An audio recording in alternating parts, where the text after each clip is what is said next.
Friends, welcome back to Angel Thomas official YouTube channel. ഞാനിപ്പോൾ നമ്മുടെ ആലപ്പുഴയിലുള്ള പൊളോണിക്കയിലാട്ടോ ഒരു ത്രെഡിങ്ങിന് വേണ്ടി വന്നതാണ്. അത് കഴിഞ്ഞപ്പോൾ ഒരു ഫേസ് മസാജും കൂടെ എടുത്തിട്ട് ഞാനിങ്ങനെ വെയിറ്റ് ചെയ്തിരിക്കുക.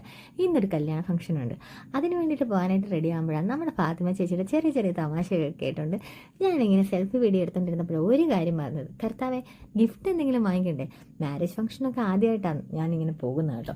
അപ്പോൾ എന്ത് ഗിഫ്റ്റാണ് വാങ്ങിക്കേണ്ടത് അങ്ങനത്തെ പരിപാടികളൊന്നും എനിക്കറിയില്ല. ലാസ്റ്റ് ഞാൻ നമ്മുടെ റിലയൻസ് മാളിൽ കയറി മൊത്തത്തിൽ ഒന്ന് കറങ്ങി ഒരു ഗിഫ്റ്റ് വാങ്ങിച്ചാൽ പോരല്ലോ, ഇത് റാപ്പ് ചെയ്യണ്ടേ. അതിനുള്ള ഫെസിലിറ്റി നമ്മുടെ റിലയൻസ് മാളിലുണ്ടെന്ന് അറിഞ്ഞപ്പോഴത്തേക്ക് ഞാൻ വേറെ ഒന്നിനും നിന്നില്ല. നേരെ അവിടെ നിന്ന് തന്നെ സെറ്റാക്കി ഗിഫ്റ്റ് റാപ്പിങ്ങും കഴിഞ്ഞ് കല്യാണത്തിൻ്റെ സ്ഥലത്തോട്ട് എത്തി. ഇവിടെ എത്തിയപ്പോഴത്തേക്കാണ് ഇത്രയും ആൾക്കാരുടെ ഇടയിൽ പോയി നിന്ന് ആ ഗിഫ്റ്റ് കൊടുക്കേണ്ടതെന്ന് അറിഞ്ഞപ്പോഴത്തേക്ക് തീർന്നു കേട്ടോ.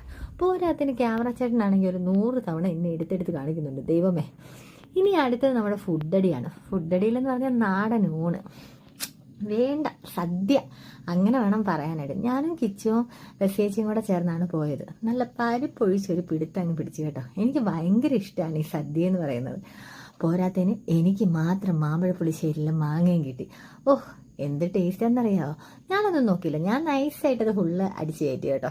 ഇത് കഴിഞ്ഞപ്പോഴത്തേക്കും നമ്മുടെ പായസം ചേട്ടനും 2 തരം കൂട്ടത്തിലൊരു ബോളിയും പഴവും കൂടെ ചേർത്ത് അങ്ങോട്ട് ഞെരടി ഒരു പിടുത്തങ്ങ് പിടിച്ചു.